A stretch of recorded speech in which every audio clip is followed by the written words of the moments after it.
Welcome to True Crime Garage. Wherever you are, whatever you are doing, thanks for listening. I'm your host, Nick, and in the captain's chair, a man that was spotted in the bars last weekend taking more shots than Karl Malone. He is the captain. And that's not the only reason they call me the mailman. It's good to be seen, and it's good to see you. Thanks for listening. Thanks for telling a friend.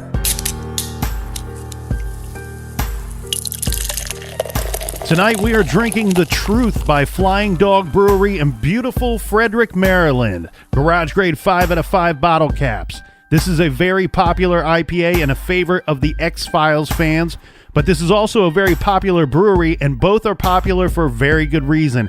They are making magic over there, my friends, and this magical brew was brought to us by the ultimate True Crime Garage Army crew. First up, we have Brandon studying forensics at the Ohio State University. And a big shout out to Gigi in Oakton, Virginia. Next, we have Madison, a Pittsburgher in Memphis. I'm starving, Captain. I'll take a Pittsburgher medium well with fries. I might give you a Schittsburger. Big shout out to Jill in Carmichael, California. And here's a two-fisted cheers to Garrett and Shannon from North Carolina / New York. And a big we like your jip to Mitch in Manitoba, Canada. And rounding us out, we have Rhea in Jamestown, Cali. She says she's currently studying computer at TCG University. All right. And the student body is requesting that the captain teach a class on creative nicknaming. I'm requesting that the student body takes a class and shut the hell up. Well, thanks to everybody out there for the kind words and the support. And if you want to get involved, if you want to help us out with next week's show, go to truecrimegarage.com and click on the donate button. And the hoodies are back. The hoodies are back for 10 days. That's it. Pre-order for 10 days. They're going to be shipped out April 6th. And nobody can complain that they didn't buy one this time, because I said I wasn't going to sell them again, and we're selling them again. That's right. So if you want a hoodie, go to truecrimegarage.com and click on the store page. They're very comfy. All right, that's enough of the business. Everybody gather around, grab a chair, grab a beer. Let's talk some true crime.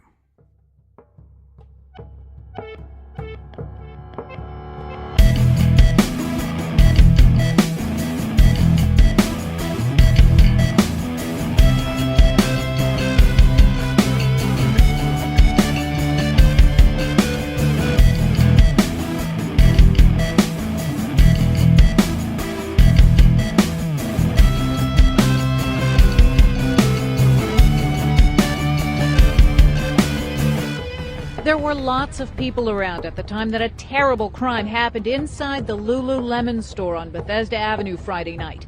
A timeline released by police indicates employees closed the store at 9 p.m., then set the alarm and locked the door at 9:45. At 10:05 p.m., 2 female employees returned to pick up a forgotten item. That's when 2 men wearing ski masks and gloves entered behind them. Another employee found the victims when she arrived to open the store at 8 a.m. Saturday. Police think it was a crime of opportunity, a robbery that turned into rape and murder. 30-year-old Jana Murray is described as a valiant fighter who would not have hesitated to protect herself and her 27-year-old co-worker who was beaten but survived. The crime scene may hold the best leads police have at this point. We are still in the process of collecting physical evidence and doing forensic analysis. My hope is that in the next few days we may get additional leads as a result of that forensic analysis. The attack in the heart of downtown Bethesda has residents and the business community on edge. You need to understand this is a very close-knit community. Even though it's on the edge of urbanization and in many ways is growing so much, it remains very close, and it hurts.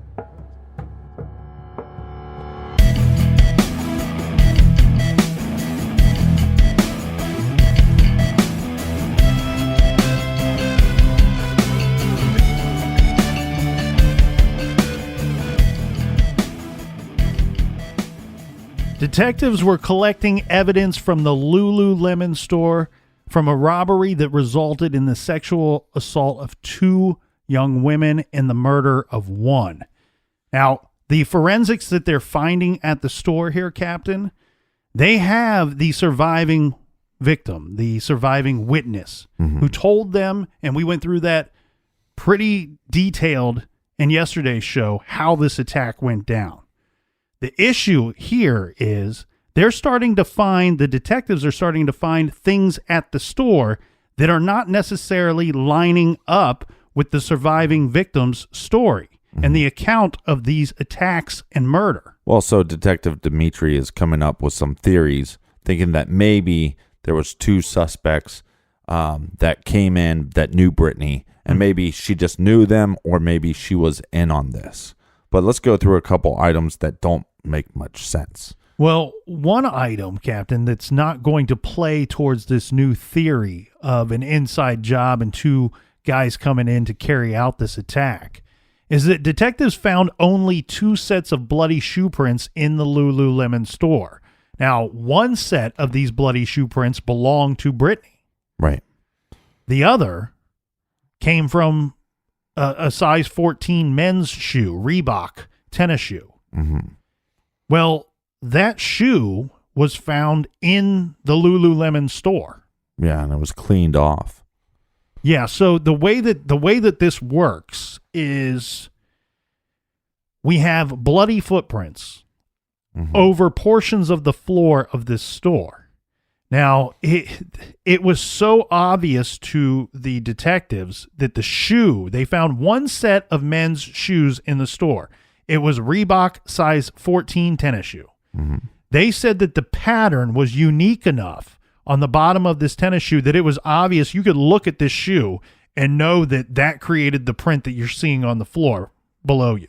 Yeah, and if you have a crime scene that's covered in blood and you have 2 male attackers, why aren't there 2 sets of footprints? So to back up this theory that these shoes were worn during the course of the attack or at some point before Brittany was found in the store, they did find a little bit of blood on the shoes. Right. However, they believed that the shoes were at one point much more bloodied than that and had been cleaned off, that someone had washed the soles of the shoes.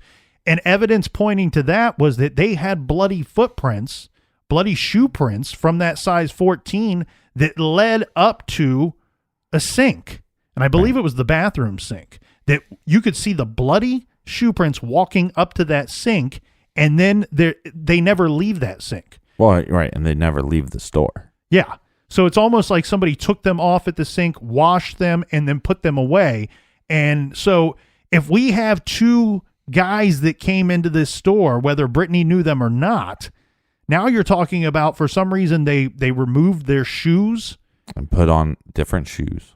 And one of them put on a size 14 men's shoe either during the attack or shortly afterwards, washed the shoes, and then replaced them on wherever they were being kept. Yeah, left them in the store.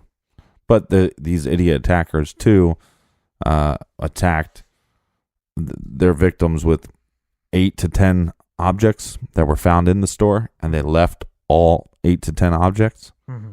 And then you have this situation where, Brittany's found alive, but she's kind of found in a weird situation.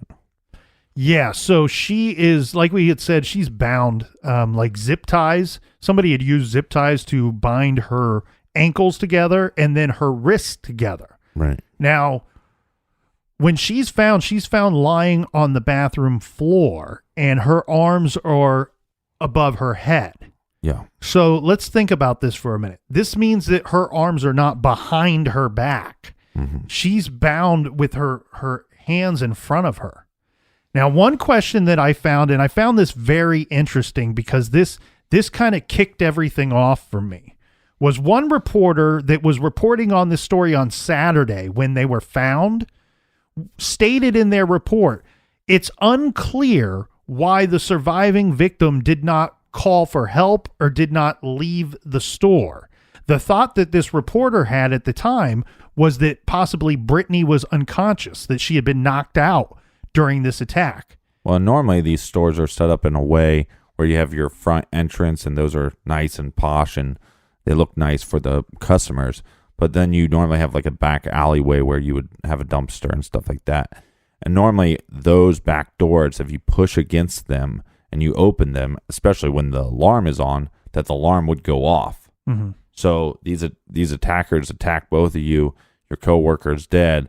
Now you're laying there for, 8 hours, 10 hours.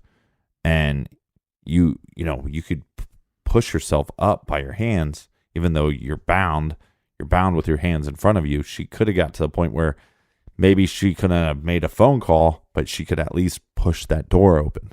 Well, I wouldn't think that the alarm would be set at this point. Well, but it might, even if the alarm is not set, it may trigger it anyway. It might just trigger it I see what anyways. you're saying. Yeah, because some of those are where you have the sign that says, if you open this door, the alarm will sound. Right.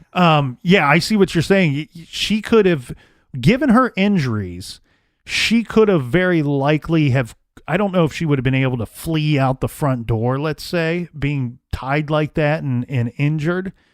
I really feel like it looks strange to me that she couldn't crawl to a phone. We're talking about a very athletic person. We're talking about somebody that got scholarship through her skills, being a soccer player.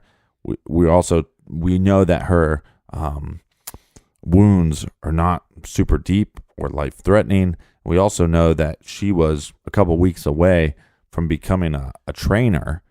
So again, a very athletic person. I think this person could have easily got to help on some level. Later, one of the first responders that was first to see Brittany and to respond to her being lying there injured on the floor, they said that when they encountered Brittany's body, she did appear to be unconscious at this time.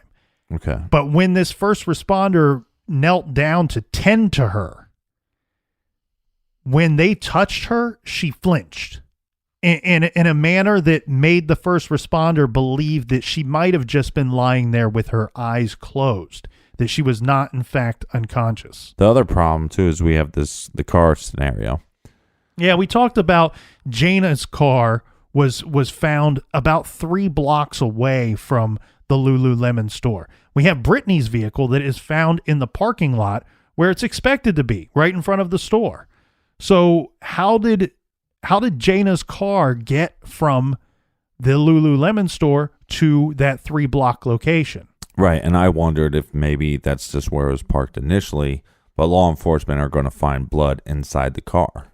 Yeah, so and I had theorized that possibly the offenders used the vehicle to flee, to drive themselves to their vehicle that they would eventually get in, or to flee from that area. Right, but we have no surveillance of that. We have no surveillance of that. And then the other troubling thing is they do find some items inside the car that are of evidentiary value. It's the blood. The problem with this is they're only finding blood that belongs to the 2 victims. So we have Jana's blood inside her vehicle, and we also have Brittany's blood inside of Jana's vehicle. Now, when Jana was interviewed initially about this, they were asked about her car, about Jana's car. What do you know about it? Where would you expect it to be? She said that it was parked right in front of the LuluLemon store. She had never been inside of Jana's vehicle, according to the interview. She also said she only saw the vehicle maybe once. Yeah, so giving a vague description of the vehicle. Is it out of bounds? Here's the thing that you have to wonder now, Captain. With what is found in the car, are you starting to wonder maybe there's not other offenders? We have one set of shoe prints of an offender. The shoes are found in the store. Right. But law enforcement has surveillance of 2 men that match the description that Brittany gave. So now we got to track down these guys. Now they track these guys down, come to find out that they cleared them. They had no involvement in this attack whatsoever. Yeah, these men actually belonged in the area. They worked there in this business district, and they're wearing all black because that was their uniform. Yeah, right. A lot of like servers or even some stores, they have some stores have colors that people are supposed to wear. So I can't tell you where they worked. I don't remember, but yeah. Well, and as they're doing forensic evidence, now we got another big problem. We have claims again from Brittany saying that both women were raped, or at least sexually assaulted. Now there's bruising on both victims, but there is actually no evidence of sexual assault. Yeah, they couldn't find conclusive evidence to confirm that portion of Brittany's story. So now we got some problems. Well, yeah, because everything's going to kind of shift gears here, because what we're seeing is at this point in the investigation is we have Brittany Norwood, who was once considered a victim. She's starting to come into clearer focus as possible or likely suspect in this case. Yeah. So we have some issues here, because the investigators, the detectives, are going to be speaking with Brittany quite a bit. Now, in the beginning, they're speaking with her because she's the lone survivor. She's the surviving witness. She is the person that's going to be able to provide you with the most clues, the most evidence, the most leads to find the perpetrators of this attack. Well, as she starts to go from victim to suspect, they're still talking to her. They're still interviewing her. Mm-hmm. The problem is it's going to shift a little bit. And they decided that one thing that they needed to do, sometimes with victims of a traumatizing situation like this, to put it lightly, I guess, is it may take a few days for things to become clear to them. Yeah. They've been through a lot. They've witnessed a lot. They've experienced a lot. It could take a few days. So as these days continued and as these interviews continued, the detectives, they tried to get a little more information from the interviews that they have with Brittany. They were asking her very specific questions by this point, asking her things like, what were the possible weapons that these guys used? And based off of what weapons they used, were you able to determine if the assailants could have been right-handed or left-handed? Yeah. Did either of them speak with an accent? Did either of them at any time mention, accidentally say a name or a nickname to one another? Right. What was Jaina doing during the attack? What were you doing during the attack? So very specific questions, because here's the thing that they start to figure out. Is that early on when they needed information from Brittany, she has a story to tell, and we went through that. The problem with that story is when you push and when you prod her for more information, it either seems that there is no more information or she's unwilling to give that information to the detectives. Right. Now, one thing that the detectives did, and this was a pretty smart ploy on their end, is from time to time, these interviews have taken place off of their turf, let's say. We know that the first interview took place from a hospital bed when Brittany was in the hospital. I believe they spoke with her at her home at one time. They wanted to get her on their turf. They wanted to kind of put her in the hot seat, so to speak, so that either A, they could get answers to these questions and find out more about these attackers, or B, get answers about these questions and point the finger at her. Because at some point you have to stop treating her like a victim and start treating her like a suspect. Right, if the evidence is pointing you in that direction.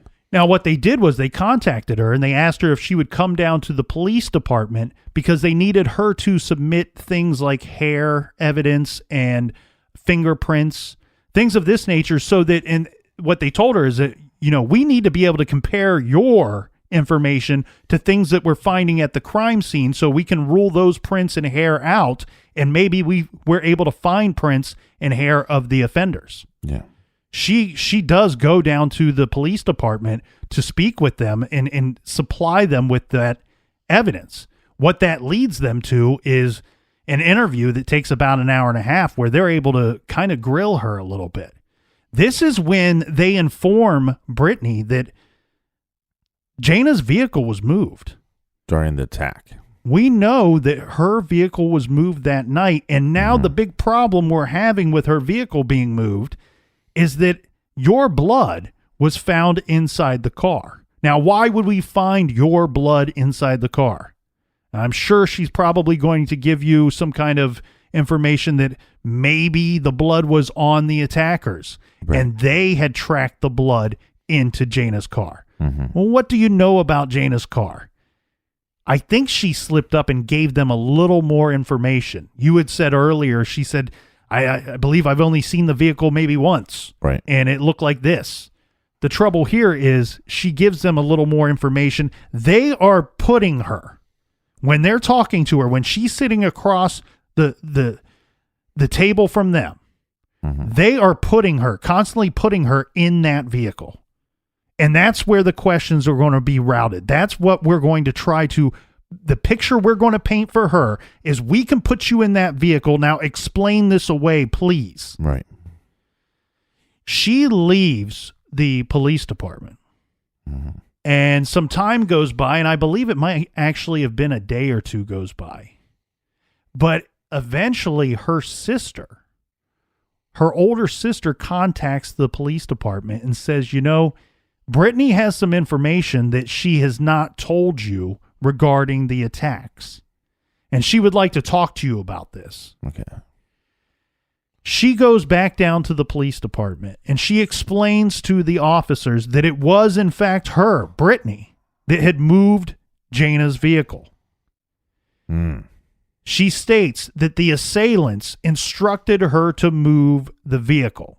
Now, I've heard several different reasons why this vehicle might have been moved, but the one that seems the most consistent is that Jana's vehicle may have been parked illegally. Remember, we said that they returned to the store that night. Right. So she could have parked in any number of spots that might have tipped somebody off that something was wrong or would have caused some kind of alarm. She could have parked in a handicap spot. Or she was double parked where she just thought, well, I'm just going to park my car real quick by the curb and run in. And right in front of the door. And we're going to be done. And then therefore, the vehicle would need to be moved.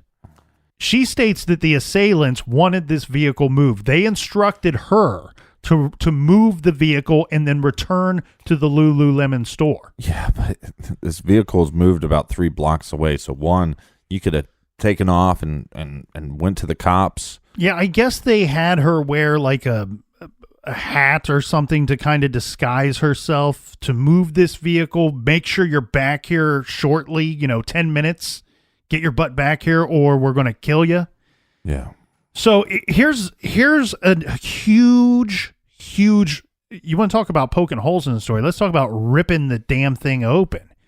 This is a huge problem for her story for several reasons. One, according to her version of the attack and how it went down, Jana was attacked immediately and pulled off into the back of the store. While this is going on, Brittany is attacked in a different location of the store. She talks about how her attacker is using racial slurs and cuts her stomach. Okay, so at what point during this attack, Brittany, are you fine enough to get up and leave and move the vehicle and jog back to the store? Yet 8 to 10 hours later, your injuries that you sustained are bad enough that you're unable to crawl to a phone at any point or crawl out of the store. Right. It's just not really lining up at this point because what she states is that she's threatened. If you don't come back here, we're going to kill you. Oh, by the way, we know where you live. We know your name. We know some things about your family. Right. We can do damage to you. It's just not really lining up here, is it, Captain? No, and it's not going to line up to her brother and sister either because her brother and sister are with her. So Brittany's brother and sister are at the police station. They're hearing these stories. They're hearing the questioning. And I think they start believing that, hey, maybe my sister had something to do with this. Yeah, I don't know if she requests to speak with her relatives or... I think her brother requested to speak with her. Oh, like, hey, I want to go in there and make sure she's okay. Yeah. But I also think I know we're kind of pointing a big finger at Brittany here, but I do want to point out that from everything that I've read regarding the Norwood family, this is a close-knit family, big family. Very respectable family. Very good people. And we have a brother saying, hey, I'm concerned about my sister. I want to go in there and check on her to see if she's okay. Yeah. And like you said, she's in there. Brittany is in there with her sister and her brother at this point. They're talking, and I think the brother and sister have a lot of questions for Brittany. Yeah. And I don't think they're really liking what they're hearing, or maybe more importantly, what they're not hearing from Brittany. Yeah, and I think at one point her brother says, did you do this? I think, Captain, Brittany might have been in handcuffs at this point. because she's already kind of spoken with the detectives. Her story's falling apart. We got the relatives in there Well, now. and I think she keeps on saying that she wants to leave. So at that point, they actually have to either arrest her or let her go. And then, so I think they cuff her to the table and then they read her rights. Yeah, and at one point, so they're in a room at the police station, and obviously the police are listening in to the conversation between the brother and Brittany. And at one point in the conversation, he does ask her directly, "Did you do this?" And Brittany looks at her brother and says, "I don't want to disappoint you. I'm sorry. I don't want to talk here."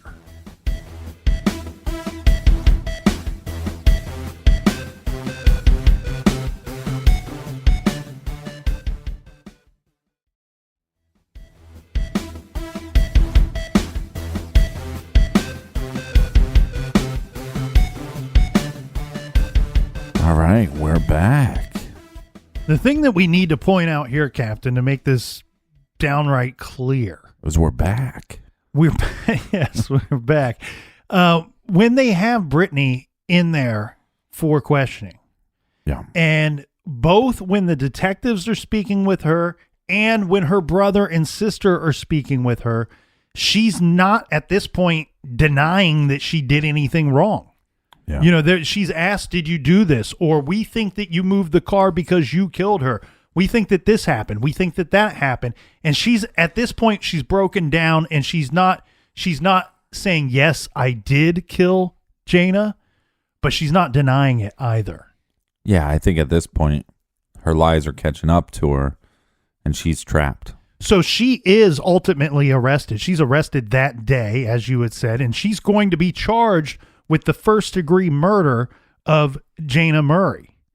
Now, so what in fact happened?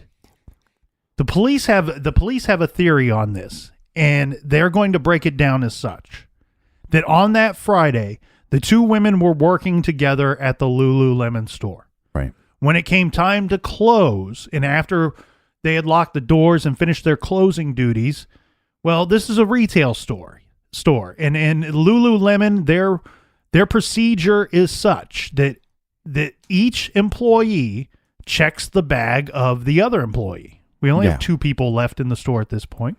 I used to work at PacSun, and this was very common. If you were closing up the shop with the manager, that if they had a bag, you had to look through their bag. If you had a bag, they looked through your bag, and then you check that off the list and then leave the store. Mm-hmm. And so when Jaina goes to check Brittany's bag, there are a pair of yoga pants in her bag. Now these pants run about $100 to I think $150, maybe more. Mm-hmm. Yeah, these are not cheap pants. Right. So when this discovery is made, Brittany has an explanation. I paid for these. I purchased these earlier today. Right. So then the question is, where's your receipt? Yes. I don't have a receipt. Can't find it. Well, that's no problem. Let's just log back onto the computer and we'll see the sale of the day, and then we can go about our way. But they already logged off their computer. So they claim that they couldn't log back on, but it might have been one of those things where it was like, we already logged off for the day. We can deal with this tomorrow. Mm-hmm. Now, the problem is that Brittany has been accused of stealing before, or suspicious of stealing at the other LuluLemon store that she used to work at. She also was, I think, kicked off her soccer team for which she had a scholarship for because she was stealing from other players' lockers. So she kind of has a history of this. Yeah. So now, one of the main reasons that she was moved from another store was there was this customer discount day where you get everything off 70% and you're only supposed to get a certain amount that you're allowed to buy. So up to a certain dollar amount. Yeah, like $300 or something like that. A lot of employees took advantage of this and spent more than they're supposed to, and a lot of employees, so much so that they're like, well, crap, we can't fire all these people and replace them. So let's just say, okay, well, you guys made a mistake. We're going to tighten up our restrictions, but we're going to transfer you to different stores. So I think all the managers were probably saying, hey, any of these employees that were moved to other stores, we got to keep an eye on them. Well, yeah, so there's good reason for her being transferred to this new location. Now, I have read a few reports that state that there was money that was missing from this Bethesda LuluLemon store. That's once Brittany started working there, things were coming up missing, whether it be clothing items or actual money. Right. And so hypothetically, if there was money missing 5 times from this store, or the cash register came up short 5 times, the only employee that worked all of those days was Brittany.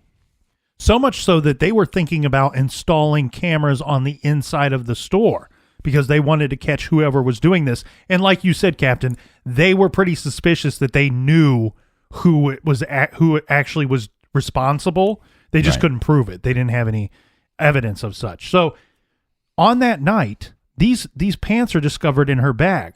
And as the captain said, they couldn't log back onto the computer to prove that sale actually took place. Mm-hmm. So Brittany is going to need someone to vouch for her. And she says, oh, so-and-so was running the register and sold me these pants. Mm-hmm. Well, Jaina takes this as at face value and says, okay, that's fine. They close up the shop. And upon leaving, Jaina calls this other employee and asks her to confirm Brittany's story. Right. The employee says, I did not sell Brittany anything. So these are stolen pants. Yes. Brittany stole these pants and attempted to leave with them, hoping that, it's a Friday, maybe they'll rush out of there, and she'll forget to check my bag. Yes. And then Brittany being caught, basically, she's walking to her car thinking, well, now I'm going to lose my job. And apparently she was up for some job that she had desired quite a bit as a personal trainer or something at a higher end fitness center. I'm not really certain of those details, but the thought is that if being caught stealing and getting fired from LuluLemon in transition was going to carry over to her not getting this job that she'd been fighting to get. Right. So she's caught that night. And what does she do? She comes up with this story of, oh, I've left something in the store. Mm-hmm. Now, you can go down a couple different avenues here with this portion of the story. But what I've heard is that she had to contact another employee to get Jaina's phone number. Right. She gets Jaina back to agree to meet her back at the store. And from here, you can take it one of two ways. Either Brittany had already determined that she was going to attack Jaina, or at some point she's telling her, hey, look, if you tell on me for this, I'm going to lose this job that I've been trying to get. I'm only going to be here another couple days anyway. Right. Yeah. Maybe try to plead with her. Just, hey, show me a little sympathy and this all can go away. And I'm guessing that this is a tough situation because I've been in the situation where I've seen a coworker stealing. You've seen somebody. I'll break it down like this. You've seen somebody that you like. Yes. Do something that you didn't expect them to do that is wrong, is what you're saying, right? Yes. So actually what happened was it was another teller. We're both on the line. Bank teller. You were a bank teller. And I looked down and I see the other bank teller pulling money from his pocket and putting it back into his cash drawer. Wait, that's like the opposite of how these stealing. Things usually work. And he's making a donation to the bank? And he then realizes that I see him. And I say, and he kind of looks at me like, oh, shit. And I said right to him right then and there, I wish I didn't see that. Because now I have to say, because one, we have all these cameras, and it would be pretty easy for, if he gets caught doing whatever he's doing, for them to see that I was right there watching him do it. Right. So then I went to my boss and said, this is what I saw, and they suspected that this guy was taking anywhere from $500 to $1,000 at a time, and maybe that money would be missing for a couple days, and he was gambling with this money. and then when he'd win the money back, he would then Return put it the back. money. So it's still Right. Yeah, you can't do that. You're not allowed to borrow money from the bank just because you work there. So I could see the manager saying, well, look, I still have to report this, and I'm sorry. And maybe that's what happened, but then an attack happens. Well, and actually by this point, but before the attack takes place, Jaina had already reported this theft to her higher up. Right. From a phone call. So, yeah. So even if Brittany's pleading with her and saying, don't turn me in, it's a little late. I already turned you in. She might have said, I am sorry, but I did call my manager. Regardless, the result is that Brittany attacks Jaina. Now, this attack could have taken it. I've heard from what was presented at trial is that this attack would have taken a minimum of 20 minutes. This was a brutal attack. You pointed out how many wounds, how many injuries there were to the victim. Over 300 multiple weapons used during the course of this murder. Well, multiple. I mean, that might be the right word, but it's like 8 to 10 different weapons. That's nuts. Yeah, and it's believed that Brittany would pick up one weapon, attack the victim with it, and then at some point retreat off to another area of the store to exchange weapons, to almost use something else on her. Yeah, and a lot of people think that she was enjoying the attack and enjoying to see what different items would do.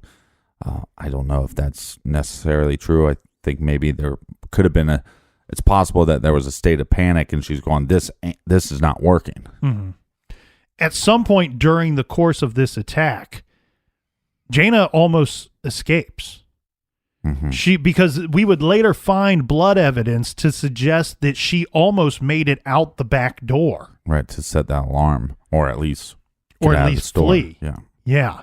After the attack, after Jaina is killed, we then have Brittany, who is concerned about this vehicle being parked illegally out front of the LuluLemon store. Right. So she, according to this plan that she kind of just came up with, she's got to move this vehicle. She moves the vehicle 3 blocks away and then returns to the store.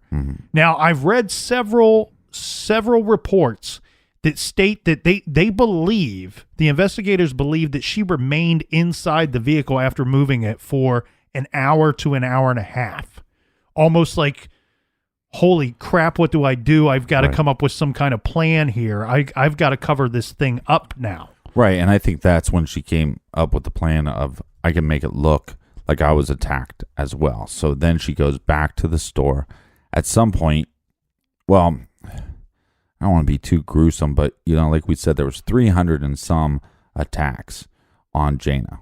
And with hitting her with these 8 to 10 different objects, that wasn't working. So at some point, she goes all the way across to, like we said, she would go somewhere else in the store to find some kind of tool or weapon, and then at some point she finds a knife, and then she stabs her twice, one in the head, and that's pretty much how she died.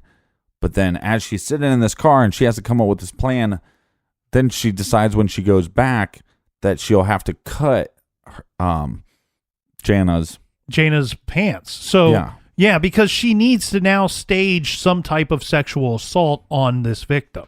So she cuts a hole in the pants that Jaina is wearing. Right, these slits down the side. And one report that I read, and it says that she molests the body after death.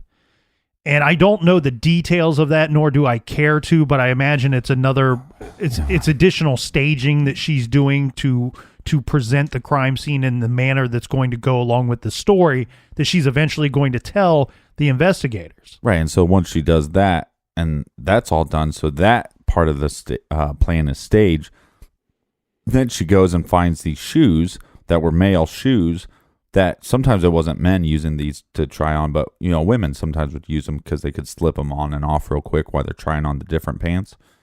So she finds these shoes, and then she walks in the blood, and she walks around the whole store. Well, like we said, law enforcement finds the shoes in the store, and they've been cleaned, and there was no tracks leading out of the store. Right. But the other problem too is that now that we know that she is probably the person that did this, they test the shoes for DNA, and it's Brittany's DNA inside the shoes. Right. So now that part of the plan was staged, and now she has to cut herself more, and she cuts herself on, like we said, the chest and the legs, and she has to then cut her pants, and then she has to basically assault herself, her private parts, and so that's, so she can claim that she was sexually assaulted as well. I mean, these are psychotic actions. And then she has to tie herself up with these zip ties, and because she can't zip tie herself behind her back, she does it through the front, and then she has to lay basically in blood for 10 hours and wait for somebody to find them. There's also some question marks regarding Brittany's injuries. So we said that she had a cut or bruise to her head and hand, and then we also mentioned the breast, the stomach, and the legs. Apparently, it's believed that the breast, stomach, and legs, those injuries were self-inflicted. That the head injury could be self-inflicted, or it might have been Jaina trying to defend herself, fight off her attacker. The hand injury is actually believed that maybe one of the weapons that she was using, whether it be a box cutter or a knife, that when she was using this implement of murder, that it had slipped and she had cut herself during the attack. Well, and that was her only severe injury. Yeah. And because probably it was a box cutter or something, and like you said, if that box cutter is covered in blood, your hand slips right off and then you cut yourself. Yeah, and you said only severe injury, meaning it was the only one that was severe enough to require stitches. Right. The other cuts to her required no stitches. Right. So obviously all the murder weapons were found that came from inside the store. Yeah. But so did the zip ties. And what they realized too, law enforcement realized that this would be a very difficult thing for attackers to find in the store. Yeah, these were not items that were just lying out in the open. Well, this thing's going to go to trial, Captain, and really, as far as the trial's concerned, what we see in the trial is not so much a declaration of her being innocent. Yeah. It's not so much that. Think of the charge. She's charged with first-degree murder. That means this is a premeditated attack. Yeah. So and the mountain of evidence here is pretty undeniable. So she is going to plead guilty. Well, guilty in the sense that her defense, all right, they don't put up a whole lot of defense, meaning they don't jump out and say, look, she didn't kill Jaina Murray. Right. They're just going to argue that it's not first-degree murder, it's second-degree because there's no premeditation. Hoping that she will get convicted of a lesser charge, receive a lesser sentence, because in their words, in their opinion, Brittany lost it. Right. When she got caught stealing, when she didn't know what else to do, when she was confronted by Jaina, that she'd lost it and killed this girl. Now, here's the thing, though, Captain. There were a few things. I mean, there's always multiple things that upset you about these cases, but besides the fact that a young, vibrant woman that was going to be something in this world got killed, an innocent victim got killed, there were some other things at trial that were rather disturbing to me. And the first being that the defense implied that there was some kind of fight, meaning like a mutual fight broke out between the two women. Right. It's not a mutual fight. That's called self-defense. Dick knows. Well, here's the thing. It actually looks to me like Brittany Blitz attacked her, that it was a sneak attack. Right. That Jaina didn't know what was going on. She was struck probably from behind or as she was turning around. To what I'm getting at is that this is kind of taking the victims' families and kind of rubbing their nose in it. When you go, you know what? The victim here was somewhat responsible for their own demise. Not responsible at all. There was no fight here. This was not a mutual fight between two women. This was one horrible woman attacking another and killing her, viciously killing her. Yeah, and the argument was was there premeditation? Well, it depends on how you view premeditation, but maybe she didn't think about it before she got back to the shop. But then she knew that she was caught, and then a fight broke out, and then she hit her with something. But then you kept going, and you kept stopping and finding new weapons to attack her with. And then you had to move her car. And then you sat in the car for an hour, maybe an hour and a half, and then you came up with this other plan, and then you basically abused their corpse. I mean, how much time has to pass before you stop doing what you're doing? You know what I mean? Right. They said that the attack would have taken at minimum maybe 20 minutes. Okay, so you had every second of that 20 minutes to stop that attack. And furthermore, it is premeditated at some point, because according to Maryland law, premeditation only takes seconds. Right. So once you continue to hurt this person, to inflict damage upon them, you are choosing to take their life. And then second of all, people wondered, well, she must be crazy if she lost it like this. She only got caught for stealing. Who takes a petty crime and covers it up with murder? Well, she's not crazy as far as the law's concerned. She might be crazy to the point where you don't want her living next door to you. Right. But she's not crazy in the eyes of the law because she spent the rest of the night covering it up. She knew what she did was wrong. And as she was doing it, she knew that it was the wrong thing to do. The other thing that ticked me off here, Captain, and I know this got to you as well, and it didn't really come up until the trial itself, but they had to call witnesses to testify to things that they had heard. And these were people that were working at the Apple store or in the Apple store as customers. Yeah. And the reason being is that these people actually heard through that wall words being exchanged. They heard screams. They heard some of the attack. Right. And yet none of them did anything. Yeah. This is one that's weird, and I know a lot of people that read this story or have seen this story on different shows and stuff that this really upsets them. The problem with me judging any of these individuals is I don't know what they heard. I don't know. Did they hear one scream and that was it? You see what I mean? No, I get it. I totally get it. And there's something that because even the judge, as he's handing out the sentencing, he talks about these people that worked in the Apple store and how awful they were. And it's like, but I don't know what they heard. I mean, you sometimes, you go outside late at night, you hear something that sounds like a couple gunshots. It was presented at trial, so the judge knows what they heard. Right. Okay. We don't know what they heard, but the judge, as you said, the judge he came down very hard on these people and right. had a lot of words for these individuals. I mean, if you heard multiple screams and you didn't call the cops, I mean, at least call the cops, because even if it's nothing, okay, well, better safe than sorry. But if they would have called the cops, they could have saved her life. I mean, I don't think this attack took place in 20 minutes. I think this attack took place half hour, 45 minutes. At least I'm saying an hour. Mm-hmm. And then on top of that, it's like, so you could have got law enforcement to stop the attack, but then you could have rushed her to the hospital and possibly saved her life. Well, I'll say something in the defense of the people at the Apple store. So there is something, this is a scientific study.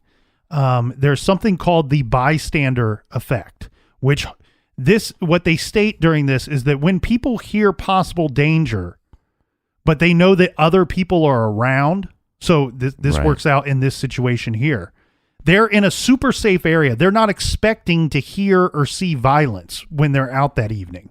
So when you hear something that's strange or you see something that's strange and there's a lot of other people around, individually inside ourselves, most of us will make the assumption that if something is truly bad, if something is really bad, that someone else will call. Right. And then in transfer of that, what ends up happening is nobody ends up calling. Yeah, you just gotta look. Everybody heard that, so you hear a scream, you see an accident, call. What's the worst thing that could happen? They got a couple extra calls about something that happened. Well, and it's a huge mistake on their part that nothing was done, that nobody made a call. This attack, like you said, 45 minutes, an hour, that could have changed. That could have saved this woman's life if somebody would have called. Responders could have arrived to the building in time. Yeah. So the key thing is, and police would tell you the same thing. You see something, call. You hear something, call. That's what you see something, say something, right? Yeah, and my final thoughts on Brittany is that, again, she's not psycho as far as, the law is concerned, but I think she is. I think she's a psycho, Well, she got the sentence that she deserves. So Brittany Norwood is currently in Maryland's only female prison. This is Maryland's Correctional Institute for Women in Jessup, which is between Washington, D.C. and Baltimore. And under the terms of her life sentence, she received a life sentence. Under those terms, she can never be paroled. Yeah, and that's kind of what they argued for. They wanted to give her some kind of hope, like give her the possibility of parole. And I applaud the judge for saying, look, I'm not going to give you that. I don't want to give you hope. People like you should not be on the streets. Yes, that was Brittany's family that wanted to leave her with some form of hope. But I wanted to bring up something that was brought to trial during the sentencing phase. And this is by Jana's father, David. Remember, we said that he was an officer in the Army. Yeah. And he told the judge, I've been in combat situations. I've seen young men that have had to bloody other people. And the first time, it's very difficult. The second time, it gets easier. And the third time, even easier after that. If you let this woman get parole and someday let out of prison, then the same would be true for Brittany Norwood. This individual must be removed from society forever.